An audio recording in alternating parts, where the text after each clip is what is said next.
Zlatko, same priprave, kako so potekale, kako ste zadovoljni z njimi? Ja, v bistvu te priprave so označile vremenske razmere, ki niso bile najbolj ugodne tako v Sloveniji, se pravi v Mariboru in na Hrvaškem tudi, tako da ni šlo vse po naših načrtih, ampak včasih je pač tako, treba se sprijazniti in gledati pozitivno in ne glede na vse težave, sem prepričan, da bomo bili pravi že v prvem kolu. Odigrali ste tudi kar nekaj pripravljalnih tekem, najbolj je bila v bistvu odmevna tista z Udinesejem. Izgubili ste sicer 5-0, polčas je sicer res, da bil 0-0, če se prav spomnim, ampak kaj se vam zdi, je takšna razlika med slovenskim nogometom in italijanskim?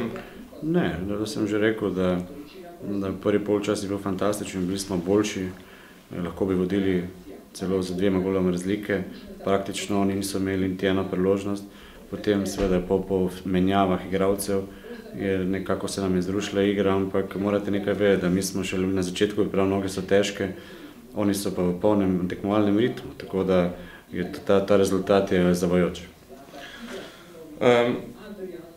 Cilji Mariborja zdaj pred prvenstvom so bili nekako, da se uvrstite v Evropo, zdaj po jesenskem delu seveda na prvem mestu so cilji kaj višji, bom rekel, je zdaj sedaj tisti primarni cilj naslov prvaka? Cilji so zmeraj enaki, se pravi, mi ne spreminjamo cilje. Cilj je, da vsako posamezno tekmo, se pravi z nedeljo v nedeljo, razmišljamo nasprotnikom in poskušamo odigrati, kaj se le da bolje in seveda osvajati točke. Na koncu se bo pa pokazalo, kaj in kako smo osvojili in na katerem mestu bomo. Seveda, če gledamo zdaj nekako globalno, Evropa je cilj in od tega mi ne odstopamo, čeprav seveda, če se nam ponudilo še kaj več, bomo z veseljem sprejeli. No, igralski kader je kar ostal enak, tudi sami ste pred časom dejali, da nihče ne bo odšel in nihče ne bo prišel. No, Ljubomir Kubica je sedaj odšel, nekako ste bili primorani ga prodati, ostali kader pa ste vseeno zadržali. Pa dobro, moramo vedeti, da Kubica, ne glede na to, kaj si on mislil, če mi ne bi imeli zamenjave, ne bi odšel iz kluba. Ampak smo mu naredili to uslugo, ker smo zamenjavo imeli. Tako da bom rekel, vedno igralske želje tudi ne uslišimo.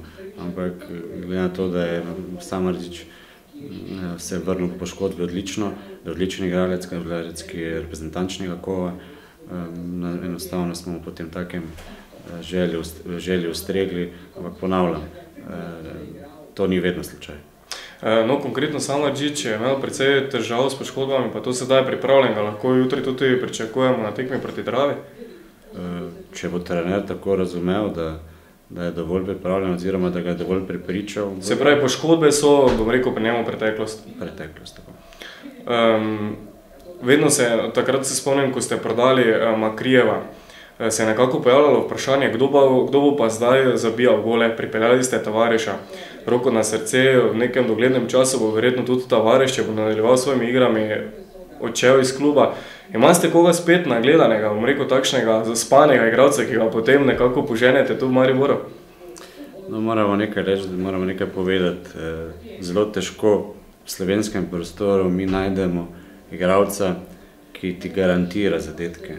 Mi lahko najdemo talenta, ki potem z našim delom pridemo do enega učinka, kot ga ima Tavares, kot ga ima Volaš, kot ima še nekateri igralci. Se pravi, če bomo mi ocenili, da je ta igralec ali pa nekateri igralci, da so dovolj talentirani, da lahko Mariboru nekaj dajo, jih bomo pripeljali. Konkretno recimo zagrebški Dinamo, če smo že na tem področju, se precej ukvarja oziroma skavtajo precej v Južni Ameriki. Recimo je to opcija tudi za Maribor? Če bi mi imeli toliko na računu, koliko ima Dinamo, bi bila opcija, zakaj ne?